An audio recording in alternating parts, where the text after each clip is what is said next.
Target prelims 2026 revision with MCQ series में आपका स्वागत है। जिस सीरीज में हम सवालों और उनकी व्याख्याओं के माध्यम से तमाम इंपॉर्टेंट पॉइंट्स को डिस्कस करने वाले हैं, ताकि यदि आपके एग्जाम में प्रीलिम्स 2026 के एग्जाम में अगर कोई भी सवाल आता है तो उस सवाल को आप आसानी से सॉल्व कर सकें। तो चलिए वीडियो की करते हैं शुरुआत। और आज का हमारा जो पहला सवाल है ये आपका भारत की जो फर्टिलाइजर इंडस्ट्री है, भारत की जो फर्टिलाइजर डिमांड है उसको लेकर के है। सवाल में हमारे सामने दो स्टेटमेंट आपको मिलेंगे, आपको बताना है कि इनमें से कौन सा स्टेटमेंट सही है। सबसे पहला जो हमारा स्टेटमेंट है इसमें आपसे पूछा गया है कि भारत अपनी म्यूरिएट ऑफ पोटैश आवश्यकता को पूरा करने के लिए पूरी तरीके से आयात पर निर्भर है। दूसरा हमारा स्टेटमेंट है भारत घरेलू एनपीके उर्वरकों की मांग का 80% से अधिक आयात के माध्यम से पूरा करता है। तो इसका सही जवाब क्या होगा वो आपको जल्दी से कमेंट बॉक्स में बताना है। वीडियो को थोड़ा सा पॉज कीजिए, सवाल का जवाब कहीं पर लिख लीजिए और अंत में आपको यह भी बताना है कि कितने सवालों का जवाब आपने सही दिया है और कितने सवालों का जवाब आपने गलत दिया है। तो हम इस सवाल का जवाब अगर आप डिस्कस करें तो सबसे पहले जो हमारा पहला स्टेटमेंट है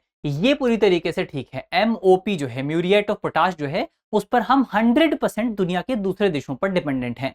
अगर आप एनपीके की बात करें तो ये स्टेटमेंट गलत है, क्योंकि ये आपका 80% नहीं है, बल्कि भारत जो है अपना लगभग 90% जो डिमांड है भारत वो आपका घरेलू उत्पादन से पूरा कर लेता है और केवल 10% हमको दुनिया के दूसरे देशों से मंगाना पड़ता है। तो ये आपको याद रखना है। तो इस तरीके से ऑप्शन ए यहाँ पर सही जवाब हो जाता है। ऑप्शन ए जो है वो सही जवाब है। थोड़ा सा इसकी व्याख्या को देख लेते हैं एक बार। तो भारत में अगर आप देखें, भारत में कृषि क्षेत्र को अलग अलग तरीके के पोषक तत्वों की जरूरत पड़ती है और अलग अलग पोषक तत्वों के मामले में हम अलग अलग मात्रा में, अलग अलग क्वांटिटी में दुनिया के दूसरे देशों से मंगाते हैं।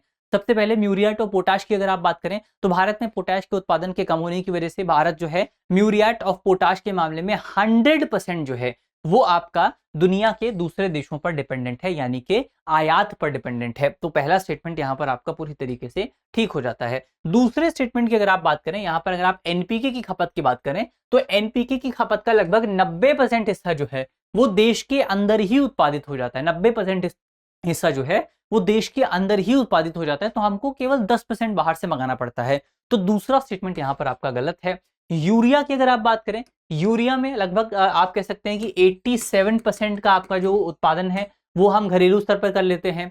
डाई अमोनिया फॉस्फेट की अगर आप बात करें तो लगभग 40% उत्पादन जो है वो हम घरेलू स्तर पर कर लेते हैं। 60% दुनिया के दूसरे देशों से मंगाना पड़ता है। तो ये चार इंपॉर्टेंट पॉइंट जो है वो यहाँ पर आपको याद रखने हैं। चलिए अगली खबर को, अगले सवाल को अगर आप देखें, अगला हमारा सवाल है भारतीय कृषि अनुसंधान परिषद द्वारा विकसित कृषि संधारणीयता के समग्र सूचकांक के संदर्भ में निम्नलिखित कथनों पर विचार कीजिए। पहला हमारा स्टेटमेंट है कि इसकी गणना पर्यावरण, स्वास्थ्य, मृदा एवं जल की गुणवत्ता और सामाजिक आर्थिक विकास से संबंधित 15 संकेतकों का उपयोग करके की जाती है। दूसरा हमारा स्टेटमेंट है उत्तर प्रदेश, पंजाब, बिहार और हरियाणा जैसे राज्य जलवायु परिवर्तन के प्रभावों के कम जोखिम के अंतर्गत आते हैं। तो यहां पर हमको बताना है कि इनमें से कौन सा स्टेटमेंट जो है वो आपका सही है। अब आप सोच करके देखिए, सबसे पहले आप थोड़ा सा इस सवाल पे विचार करिए, आसानी से आप इस सवाल का जवाब दे पाएंगे। कम से कम एक स्टेटमेंट जो है वो आप आसानी से एलिमिनेट कर सकते हैं। कौन सी स्टेटमेंट है, जवाब आपको जल्दी से कमेंट बॉक्स में लिख देना है।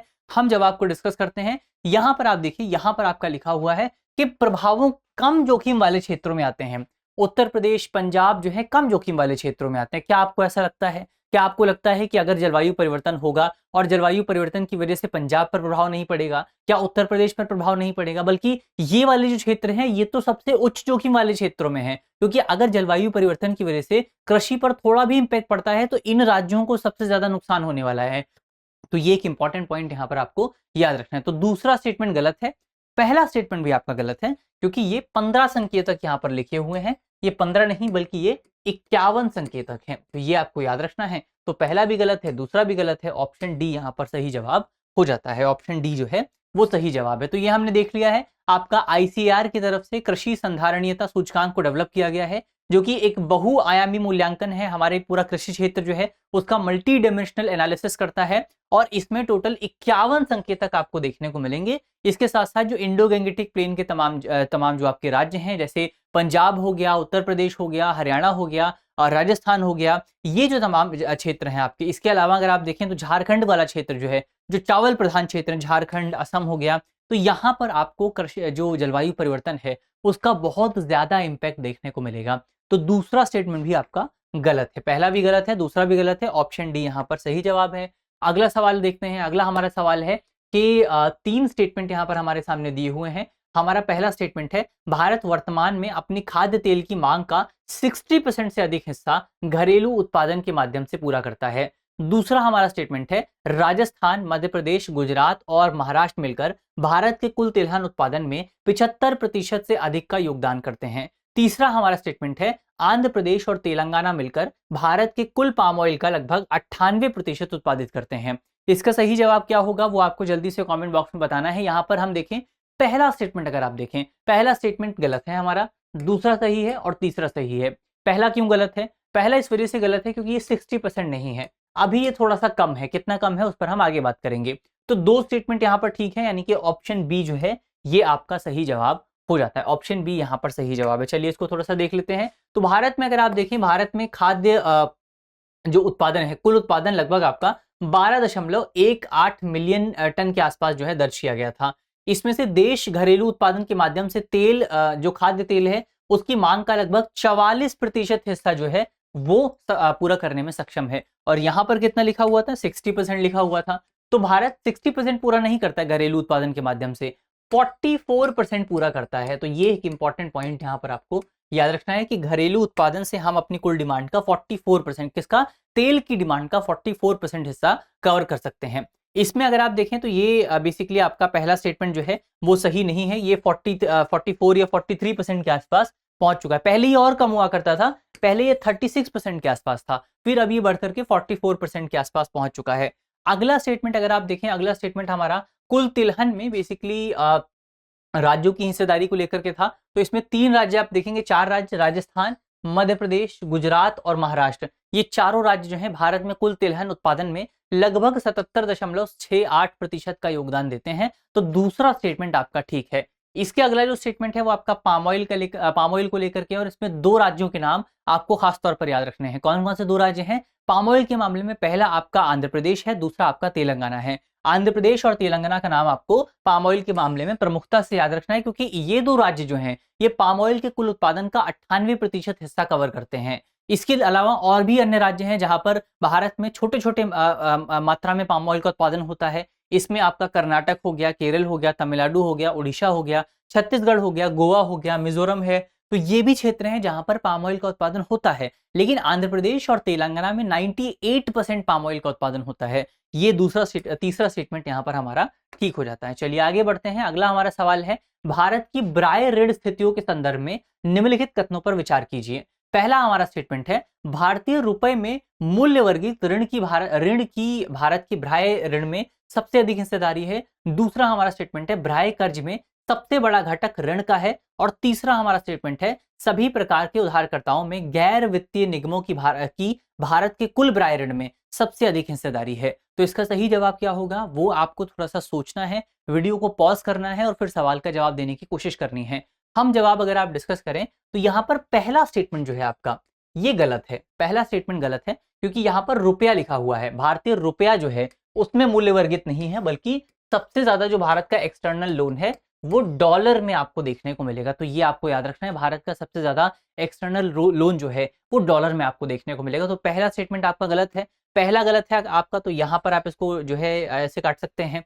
बाकी दोनों स्टेटमेंट यहाँ पर आपके ठीक है, दोनों स्टेटमेंट आपके ठीक है, यानी कि ऑप्शन डी जो है वो आपका सही जवाब हो जाता है। ऑप्शन डी यहाँ पर सही जवाब हो जाता है। चलिए आगे देखें। भारत की सबसे पहले एक्सटर्नल लोन की अगर आप बात करें तो रिजर्व बैंक के आंकड़ों के मुताबिक जून 2025 में भारत का जो एक्सटर्नल लोन था वो तकरीबन 774.2 अरब अमेरिकी डॉलर के आसपास था। और भारत का external debt to GDP ratio जो है उसमें इस बार मामूली गिरावट आपको देखने को मिली है। ये आपका जो है 18.9% के आसपास पहुंच चुका है। 18.9% के आसपास पहुंच चुका है, जो कि पहले 19.1% के आसपास मौजूद था। तो थोड़ी सी गिरावट यहाँ पर आपको देखने को मिली है। तो अगर आपसे कोई पूछे भारत का external debt to GDP ratio क्या है, तो आपको पता होना चाहिए ये 18% के आसपास है, 18.9% के आसपास है।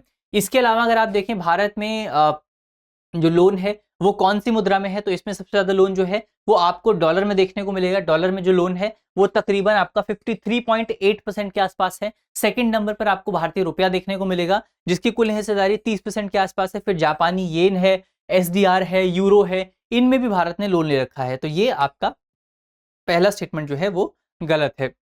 आगे बढ़े आप। अगला जो स्टेटमेंट है हमारा तीसरा स्टेटमेंट, अगर आप देखें, भारत में जितना भी लोन है उसमें से जो गैर वित्तीय निगम है इनकी हिस्सेदारी जो है वो 35.9% है, जो सबसे ज्यादा है। तो तीसरा स्टेटमेंट भी ठीक है और दूसरा स्टेटमेंट भी ठीक है, क्योंकि भारत में जो टोटल आपका जो टोटल एक्सटर्नल डेट है उसमें लोन की जो हिस्सेदारी है वो 34.8% के आसपास है, जो कि सबसे ज्यादा है। इसके अलावा सेकंड नंबर पर आपको मुद्रा और जमा देखने को मिलेगी जो कि 23% है। थर्ड नंबर पर आपको व्यापार ऋण और अग्रिम देखने को मिलेगा, एडवांसेस देखने को मिलेगा, जो कि 17.7% के आसपास है। तो दूसरा स्टेटमेंट भी आपका ठीक है। चलिए यहाँ से आगे बढ़ते हैं, बात करते हैं अगले सवाल पर। अगला जो हमारा सवाल है सेबी को लेकर के है। बहुत सिंपल सा सवाल है, सवाल को थोड़ा सा ध्यान से पढ़िएगा। सवाल में आपसे पूछा गया है कि सेबी के संदर्भ में निम्नलिखित कथनों पर विचार कीजिए। हमारा पहला स्टेटमेंट है, सेबी के सदस्यों में वित्त मंत्रालय और भारतीय रिजर्व बैंक के प्रतिनिधि शामिल होते हैं तथा अन्य सदस्य केंद्र सरकार द्वारा नामित किए जाते हैं। हमारा दूसरा स्टेटमेंट है, सैट यानी कि सिक्योरिटी अपीलिएट ट्रिब्यूनल द्वारा सेबी के निर्णयों से असंतुष्ट संस्थानों के हितों की रक्षा की जाती है। और हमारा तीसरा स्टेटमेंट है, सेबी के गठन से पहले प्रतिभूति अपीलीय प्राधिकरण पूंजी बाजार का प्रमुख नियामक प्राधिकरण था। तो अब हमको बताना है कि इनमें से कौन सा स्टेटमेंट जो है आपका वो सही है। अब यहाँ पर आप तीसरे स्टेटमेंट को देखिए, यहाँ पर सिक्योरिटी अपीलिएट ट्रिब्यूनल की बात की गई है। सिक्योरिटी अपीलिएट ट्रिब्यूनल के नाम से ही स्पष्ट है कि वो एक अपीलिएट बॉडी है, वो एक रेगुलेटरी बॉडी नहीं है। उसका काम नियंत्रण करना नहीं है, बल्कि उसका काम जो है नियंत्रण करने वाली बॉडीज के खिलाफ अगर कोई मामला आता है उनकी जांच करना है, उन पर फैसला सुनाना है। तो तीसरा स्टेटमेंट तो आपका अपने आप में गलत हो जाता है। तीसरा स्टेटमेंट अगर गलत है तो आपका डी भी गलत है, बी भी गलत है और सी भी गलत है। तो ऑप्शन ए जो है वो सही जवाब है। 1 और 2 यहाँ पर सही हो जाते हैं, तो ऑप्शन ए जो है वो आपका सही हो जाता है। तो ये एक इंपॉर्टेंट पॉइंट यहाँ पर आपको याद रखना है। चलिए सबसे पहले सेबी की अगर आप बात करें, सेबी भारतीय प्रतिभूति बाजार यानी कि भारत का जो सिक्योरिटी मार्केट है उसको रेगुलेट करने वाली सबसे इंपॉर्टेंट संस्था है। इसका प्राथमिक उद्देश्य भारत में निवेशकों के हितों की रक्षा करना है।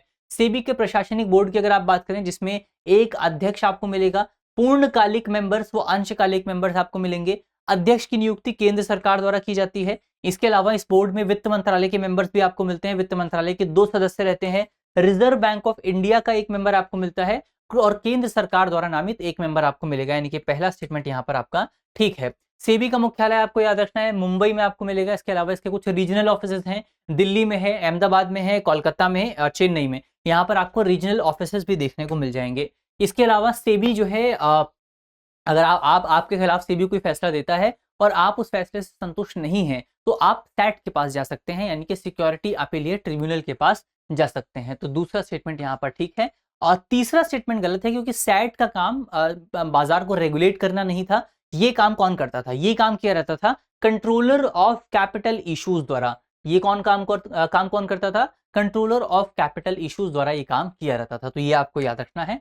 अगला सवाल हम देखते हैं। अगला हमारा सवाल है, 3 चीजें यहाँ पर आपके सामने दी हुई हैं, उनका एक्सप्लेनेशन दिया हुआ है। हमको ये बताना है कि इनमें से कौन सा युग्म जो है वो सही सुमेलित है। सबसे पहला है आपका श्रिंकफ्लेशन। श्रिंकफ्लेशन क्या होता है? इसके सामने लिखा हुआ है किसी उत्पाद की मात्रा में कमी लेकिन उसकी कीमत अपरिवर्तित रहना। दूसरा है स्टैगफ्लेशन, धीमी आर्थिक समृद्धि, उच्च बेरोजगारी तथा उच्च महंगाई की स्थिति का एक साथ होना। और चौथा है डिफ्लेशन, यानी कि मुद्रास्फीति की दर में गिरावट। तो अब यहाँ पर हमको बताना है कि इनमें से कौन सा स्टेटमेंट जो है वो कौन सा जो आपका पेयर है वो सही सुमेलित है। तो यहाँ पर अगर आप इस सवाल के सही जवाब को देखें, इसमें से आपका पहला और दूसरा जो पेयर है वो बिल्कुल सही है। पहला और दूसरा पेयर बिल्कुल सही है। तीसरा पेयर अगर आप देखें तो ये गलत है। श्रिंकफ्लेशन का क्या मतलब होता है, हम यहीं पर इसके एक्सप्लेनेशन को देखेंगे। श्रिंकफ्लेशन का मतलब होता है, आपने महसूस किया होगा, पार्ले जी का पैकेट आपने देखा होगा। पार्ले जी का पैकेट जो है, पहले 5 रुपए का पैकेट आप लेने जाते थे तो भी आपको भी आपको 5 रुपए का पैकेट मिलता था, अब भी आपको 5 रुपए का पैकेट मिलता है। लेकिन पहले जो 5 रुपए का पैकेट आता था उसमें ज्यादा बिस्किट आते थे। अभी 5 रुपए का जो पैकेट आता है उसमें कम बिस्किट आते हैं। तो प्राइस कम नहीं हुआ है, बल्कि जो क्वांटिटी है, जो मात्रा है, वो यहाँ पर कम हो गई है। जो पैकेट है वो श्रिंक हो गया है, वो कम हो गया है। इसको श्रिंकफ्लेशन कहा जाता है। तो पहला आपको याद रखना है कि श्रिंकफ्लेशन क्या होता है। दूसरा स्टैगफ्लेशन क्या होता है? स्टैगफ्लेशन इकोनॉमी में एक सिचुएशन होती है, जो इकोनॉमी की सामान्य सिचुएशन होती है। वहां पर हम ये मानते हैं कि किसी इकोनॉमी में जब बेरोजगारी दर ज्यादा रहती है तो इसका मतलब ये होता है कि वहां पर इन्फ्लेशन कम है, और जब कहीं पर इन्फ्लेशन ज्यादा रहता है तो वहां पर ये माना जाता है कि बेरोजगारी दर कम रहती है। अब यही इसका अब अगर किसी इकोनॉमी में ऐसा हो जाए कि वहां पर बेरोजगारी दर भी बहुत ज्यादा है, इन्फ्लेशन रेट भी बहुत ज्यादा है, तो बेरोजगारी दर भी ज्यादा है, इन्फ्लेशन रेट भी ज्यादा है और इकोनॉमिक ग्रोथ कम है, तो ऐसी सिचुएशन को क्या कहा जाएगा? स्टैगफ्लेशन कहा जाएगा, जहां पर बेरोजगारी दर बहुत ज्यादा है, इन्फ्लेशन बहुत ज्यादा है और इकोनॉमिक ग्रोथ कम है। तो ये तीनों सिचुएशन मिलाकर के क्या बनती हैं? स्टैगफ्लेशन बनती हैं। तो इसको आपको याद रखना है। यहां पर दो शब्द आते हैं आपके, एक शब्द है आपका डिफ्लेशन और एक शब्द है डिसइंफ्लेशन। दोनों शब्द बहुत इंपॉर्टेंट है। डिसइंफ्लेशन और डिफ्लेशन में क्या डिफरेंस है? डिसइंफ्लेशन का मतलब होता है कि जब आपका इकोनॉमी में इन्फ्लेशन का रेट कम होने लगता है। इन्फ्लेशन कम नहीं हो रहा है, इन्फ्लेशन का रेट कम हो रहा है। यानी कि पहले मान लीजिए महंगाई जो है वो 10% की दर से बढ़ रही थी, अब 8% की दर से बढ़ने लगती है, या अब 5% की दर से बढ़ने लगती है। तो महंगाई तो अभी भी बढ़ रही है, प्राइस अभी भी बढ़ रहा है, लेकिन उसके उसके बढ़ने का जो रेट है, उसके बढ़ने की जो दर है, वो दर कम हो गई है। इसको डिसइंफ्लेशन कहा जाता है। और डिफ्लेशन क्या होता है? डिफ्लेशन का बेसिकली मतलब होता है आपका, जब प्राइस जो है बढ़ना कम हो जाता है। मान लीजिए पहले आपको कोई प्रोडक्ट जो है वो 100 रुपए का मिलता था, अब वो आपको 50 रुपए का मिलने लगता है। जब यानी कि प्राइस रिवर्स हो जाता है, तो रिवर्स होने को हम क्या कहते हैं? इसको डिफ्लेशन कहा जाता है। यहां पर उल्टा लिखा हुआ है, यहां पर डिफ्लेशन के सामने लिखा हुआ है मुद्रास्फीति की दर में गिरावट आना, और दर में गिरावट आने को हम क्या बोलते हैं? डिसइंफ्लेशन बोलते हैं। तो ये एक इंपॉर्टेंट शब्द आपको याद रखना है। तो यहां पर आपका पहला और दूसरा ठीक है, तीसरा गलत है, तो ऑप्शन बी यहां पर सही जवाब हो जाता है। तो ऑप्शन बी यहां पर सही जवाब है। इसको हमने डिटेल से देख लिया है। अगला सवाल हम देखते हैं। अगला हमारा सवाल है आपका रीर को लेकर के, रियल इफेक्टिव एक्सचेंज रेट क्या है? रीर क्या है? Real effective exchange rate. तो रीर के संदर्भ में निम्नलिखित कथनों पर विचार कीजिए। दो स्टेटमेंट हमारे सामने हैं। पहला हमारा स्टेटमेंट है, रीर का उच्च मान किसी देश की निर्यात प्रतिस्पर्धात्मकता में कमी तथा आयात के सस्ते होने का संकेत देता है। दूसरा हमारा स्टेटमेंट है, किसी मुद्रा के अधिमूल्यन या अवमूल्यन के निर्धारण हेतु रीर प्रभावी है। तो हमें यहां पर बताना है कि आपका कौन सा स्टेटमेंट सही है। वीडियो को पॉज कीजिए, थोड़ा सा सवाल को सोचिए और सवाल का जवाब देने की कोशिश कीजिए। इसका जवाब अगर आप देखें तो यहाँ पर दोनों ही स्टेटमेंट जो है वो आपके ठीक है, यानी कि ऑप्शन सी यहाँ पर सही जवाब हो जाता है। ऑप्शन सी यहाँ पर आपका सही जवाब है। सबसे पहले रीर की अगर आप बात करें, रीर यानी कि रियल इफेक्टिव एक्सचेंज रेट। एक और शब्द आपने सुना होगा, नीर के बारे में भी आपने सुना होगा। नीर क्या होता है? नीर होता है आपका नॉमिनल इफेक्टिव एक्सचेंज रेट। तो ये होते क्या हैं? इनका मतलब अगर आप समझने की कोशिश करें तो नीर और रीर जो है, इसके तहत किसी देश की मुद्रा की क्रय शक्ति को विदेशी मुद्राओं के समुच्चय की तुलना से मापा जाता है। बेसिकली अभी हम क्या करते हैं, अभी बेसिकली अगर आप देखें, जैसे भारत और अमेरिका, जैसे आपको भारत का जो है एक्सचेंज रेट निकालना है, तो आप अमेरिका से कंपेयर करेंगे। लेकिन आप केवल एक कंट्री से कंपेयर नहीं कर सकते हैं। भारत तो बहुत सारे देशों के साथ व्यापार करता है। तो हम नीर और रीर में क्या करते हैं, हम कंट्रीज की जो कंट्रीज की जो करेंसी है उसकी एक बास्केट बनाते हैं, और उस बास्केट का इस्तेमाल करके हम भारत की करेंसी को कंपेयर करते हैं। उस बास्केट की तुलना में हम देखते हैं कि भारत की करेंसी नीचे जा रही है या भारत की करेंसी ऊपर जा रही है। तो इसको क्या कहा जाता है? इसको कहा जाता है नीर। इसको क्या कहते हैं? इसको हम कहते हैं नीर। और यहां से अगर आप इन्फ्लेशन के इफेक्ट को हटा देंगे, यहां से अगर आप इन्फ्लेशन के इफेक्ट को हटा देंगे, तो इससे निकल करके आता है आपका रीर, यानी कि रियल इफेक्टिव एक्सचेंज रेट। तो नॉमिनल और रियल में क्या डिफरेंस होता है? इन्फ्लेशन का डिफरेंस होता है। तो ये आपको पता होना चाहिए। अब भारत के नीर रीर सूचकांक में पारंपरिक रूप से 6 प्रमुख मुद्राओं को शामिल किया जाता था, लेकिन अभी यहाँ पर आपको 36 मुद्राएं देखने को मिलेंगी। टोटल 36 मुद्राएं अभी आपको देखने को मिलेंगी। तो ये आपको याद रखना है। पहले 6 मुद्राएं हुआ करती थी, अब 36 मुद्राएं हैं। तो भारत के जो टॉप 36 ट्रेडिंग पार्टनर्स हैं उनको इसमें शामिल किया जाता है। इसकी इंपॉर्टेंस अगर आप देखें तो मुद्रा के समायोजन के माध्यम से नीर बाह्य प्रतिस्पर्धात्मकता का आकलन करने में सहायक है। उच्च नीर जो है वो आमतौर पर मुद्रा के अधिमूल्यन, निर्यात प्रतिस्पर्धात्मकता में कमी और सस्ते आयात का संकेत देता है। यानी कि जब हमारा रीर जो है वो ज्यादा होता है तो ये दिखाता है कि बेसिकली भारत का रुपया जो है वो मजबूत हो रहा है। और जब भारत का रुपया मजबूत होता है तो इसका मतलब ये है कि भारत की जो आपकी निर्यात प्रतिस्पर्धात्मकता है, कॉम्पिटेटिवनेस है, वो कम होती है और आयात जो है वो भारत का सस्ता हो जाता है। तो ये एक इंपॉर्टेंट पॉइंट यहाँ पर आपको याद रखना है। इसके अलावा जो आपका नीर और रीर है, इनको इससे मौद्रिक नीति और विनियमन दर नीति से संबंधित निर्णय लेने में भी हमको सहायता मिलती है। तो आप इसके आधार पर डिसीजन ले सकते हैं कि आपकी करेंसी जो है मजबूत है या कमजोर है, आपको व्यापार कैसे करना है, आरबीआई को पॉलिसी कैसे बनानी है, ये तमाम चीजें जो है नीर और रीर के आधार पर जो है डिसाइड की जा सकती हैं। तो हमारा दूसरा स्टेटमेंट भी आपका सही है। चलिए अगला देखते हैं। अगला हमारा जो सवाल है, भारत के मौद्रिक नीति ढांचे के संदर्भ में निम्नलिखित कथनों पर विचार कीजिए। पहला हमारा स्टेटमेंट है, केंद्र सरकार द्वारा बैंकिंग विनियमन अधिनियम 1949 के तहत भारतीय रिजर्व बैंक की मौद्रिक नीति समिति का गठन किया गया है। दूसरा हमारा स्टेटमेंट है, यदि औसत मुद्रास्फीति लगातार 2 तिमाहियों तक 6% से अधिक या 2% से कम रहती है तो इसे मुद्रास्फीति लक्ष्य को प्राप्त करने में विफलता माना जाता है। इसका सही जवाब क्या होगा वो आपको जल्दी से कमेंट बॉक्स में बताना है। वीडियो को पॉज कर लीजिए, जवाब देने की कोशिश कीजिए, हम इसका जवाब डिस्कस करते हैं। यहां पर आप देखें, पहला जो हमारा स्टेटमेंट है इसमें बैंकिंग विनियमन अधिनियम की बात की गई है, बैंकिंग रेगुलेशन एक्ट 1949 की बात की गई है, जो कि गलत है। भारत में एमपीसी यानी कि मॉनेटरी पॉलिसी कमेटी जो है वो बैंकिंग रेगुलेशन एक्ट के तहत नहीं बनाई गई है, ये बनाई गई है आपका आरबीआई एक्ट के तहत। तो ये आपको याद रखना है, कौन से एक्ट के तहत? आरबीआई एक्ट के तहत बनाई गई है, जिसमें 2016 में संशोधन किया गया था। तो ये भी एक इंपॉर्टेंट पॉइंट आपको पता होना चाहिए। अगला जो हमारा स्टेटमेंट है, यहां पर ये पूरा स्टेटमेंट ठीक है, इसमें केवल एक वर्ड गलत है। यहां पर एक वर्ड गलत है, या 2 नहीं होना चाहिए था, यहां पर 3 होना चाहिए था। अगर 3 तिमाहियों तक हम इस टारगेट को प्राप्त नहीं कर पाते हैं तो इसको मौद्रिक नीति की असफलता माना जाता है, और इसके बाद रिजर्व बैंक की जो मॉनेटरी पॉलिसी कमेटी है उसको सरकार को अपनी रिपोर्ट देनी पड़ती है, यानी कि 9 महीने तक हम पॉलिसी को टेस्ट करते हैं। तो ये एक इंपॉर्टेंट पॉइंट आपको याद रखना। दोनों ही स्टेटमेंट गलत हैं, तो ऑप्शन डी यहां पर सही जवाब हो जाता है। ऑप्शन डी जो है वो आपका सही जवाब है। चलिए आगे थोड़ा सा इसको देख लेते हैं। आपका जो मॉनेटरी पॉलिसी कमेटी है वो हमने देखा, रिजर्व बैंक अधिनियम 1934 का एक सेक्शन है 45ZB सब क्लॉज 1, इसके तहत इसको गठित किया गया है। कब? 2016 में इसमें अमेंडमेंट हुआ था। एमपीसी कमेटी में कौन कौन से लोग होते हैं तो हमको पता है, कई बार हमने इसके बारे में पढ़ा है। एमपीसी कमेटी में टोटल 6 मेंबर होते हैं, जिसमें से 3 member reserve bank of India से होते हैं और 3 मेंबर्स को गवर्नमेंट नॉमिनेट करती है।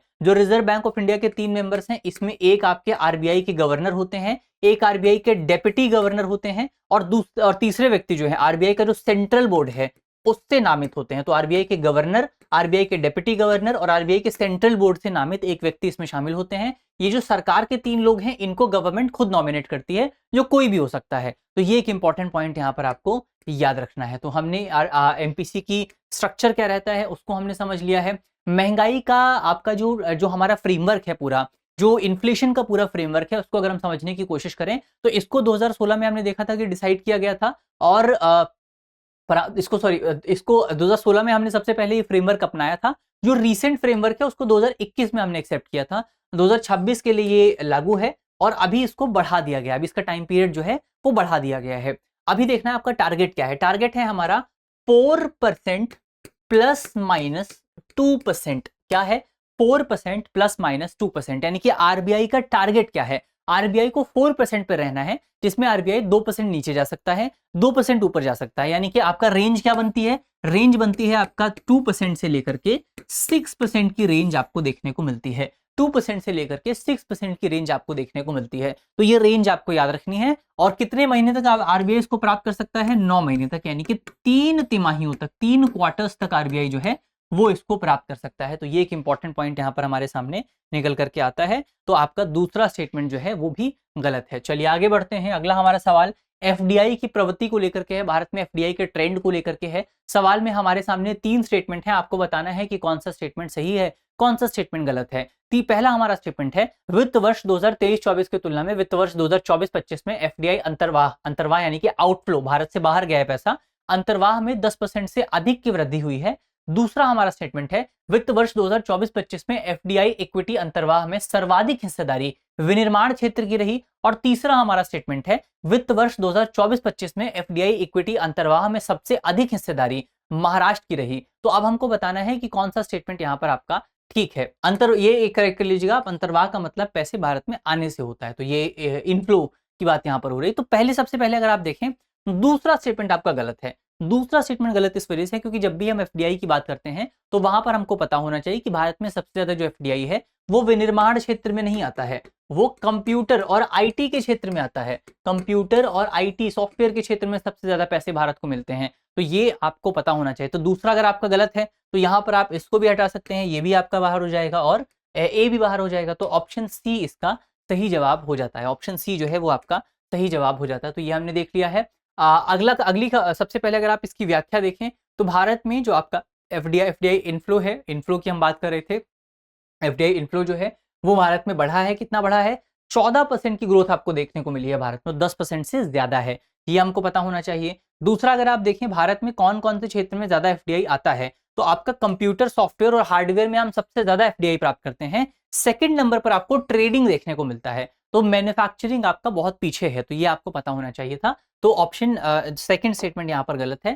थर्ड स्टेटमेंट अगर आप देखें भारत में कौन कौन से राज्यों को सबसे ज्यादा एफडीआई मिलता है, इसमें आपका महाराष्ट्र आपको सबसे पहले नंबर पर देखने को मिलेगा, सेकंड नंबर पर कर्नाटक है, थर्ड नंबर पर दिल्ली है। तो यहाँ पर आपको देखने को मिलेगा, आपको याद रखना है महाराष्ट्र सबसे पहले नंबर पर है। महाराष्ट्र में कौन सी सिटी है? मुंबई आपको याद रखना है, मुंबई में सबसे ज्यादा एफडीआई आता है भारत में।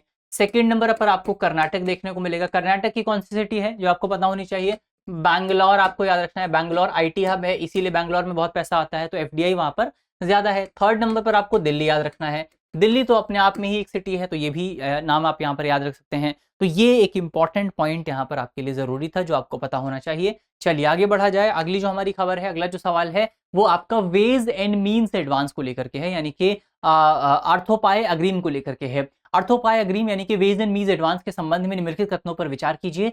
पहला हमारा स्टेटमेंट है, ये भारतीय रिजर्व बैंक द्वारा केंद्र सरकार, राज्य सरकारों तथा केंद्र शासित प्रदेशों को प्राप्तियों तथा भुगतानों के बीच अल्पकालिक असंतुलन को प्रबंधित करने हेतु प्रदान की जाने वाली अस्थायी वित्तीय सहायता है। दूसरा हमारा स्टेटमेंट है, वेज एंड मीन्स एडवांस पर लागू ब्याज दर सीमांत स्थायी सुविधा यानी कि मार्जिनल स्टैंडिंग फैसिलिटी दर से संबंधित होती है। इसका सही जवाब क्या होगा वो आपको जल्दी से कमेंट बॉक्स में बताना है। वीडियो को थोड़ा सा पॉज कर लीजिए और जवाब देने की कोशिश कीजिए। हम इसके जवाब को अगर आप डिस्कस करें, वेज एंड मीन्स एडवांस की जो डेफिनेशन है वो यहां पर बिल्कुल ठीक लिखी हुई है, यानी कि पहला स्टेटमेंट आपका ठीक है। वेज एंड मीन्स एडवांस जो है वो एक तरीके की फाइनेंशियल सुविधा है जो कि भारतीय रिजर्व बैंक द्वारा भारत के राज्यों, केंद्र सरकारों और केंद्र शासित प्रदेशों को उपलब्ध कराई जाती है, ताकि अगर उनका कोई लिक्विडिटी मिसमैच होता है शॉर्ट टर्म के लिए तो उस मिसमैच को पूरा किया जा सके और उनकी जो जरूरतें हैं उनको पूरा किया जा सके। तो ये आपका वेज एंड मीन्स एडवांस हो गया।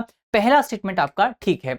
दूसरा स्टेटमेंट आपका गलत है, क्योंकि वेज एंड मीन्स एडवांस का जो ब्याज दर है, जो उसका इंटरेस्ट रेट है, वो मार्जिनल स्टैंडिंग फैसिलिटी के बेस पे तय नहीं होता है, बल्कि वो रेपो रेट के बेस पे तय होता है। वो आपका रेपो रेट के बेस पे तय होता है। तो ये एक इंपॉर्टेंट पॉइंट आपको याद रखना है। तो पहला स्टेटमेंट यहां पर आपका ठीक है, यानी कि ऑप्शन ए सही जवाब हो जाता है।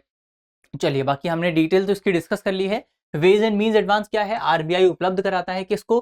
केंद्र सरकार को, राज्य सरकार को, केंद्र शासित प्रदेशों को। ये आपको याद रखना है। यहाँ पर कितना होता है वेज एंड मीन्स एडवांस जो है, इसकी लिमिट आपका 75% तक की, जब 75% तक की सीमा का उपयोग जो है हो जाता है, तब आरबीआई द्वारा नए बाजार उधार की प्रक्रिया शुरू की जाती है। तो ये एक इंपॉर्टेंट पॉइंट जो है वो हमको याद रखना है। बाकी इसके ब्याज दर की जो बात है वो आपका रेपो रेट के आधार पर तय होती है। और जो ओवरड्राफ्ट फैसिलिटी है, जब आप वेज एंड मीन्स एडवांस का भी इस्तेमाल कर लेते हैं तो आप जो नया टूल इस्तेमाल कर सकते हैं वो ओवरड्राफ्ट होता है। तो वो ओवरड्राफ्ट भी आरबीआई ही देता है। ओवरड्राफ्ट पर जो ब्याज दर है वो आपका रेपो रेट से थोड़ी सी ज्यादा रहती है, रेपो रेट प्लस 2%।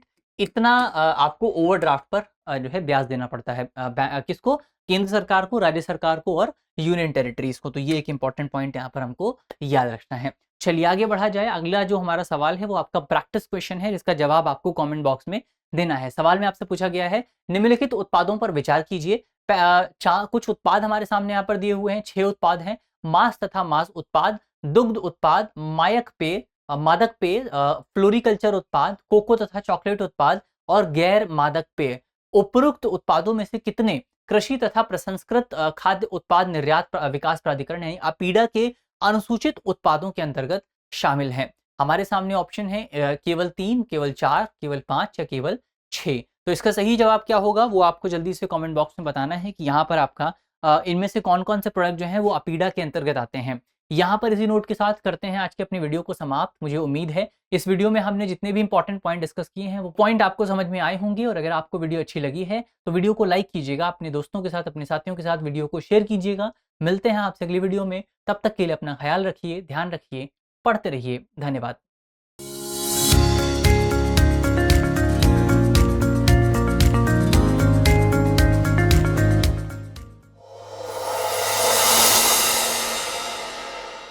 अब एग्जाम की तैयारी को और बेहतर करने के लिए हमारे चैनल को लाइक, शेयर और सब्सक्राइब करना ना भूलें।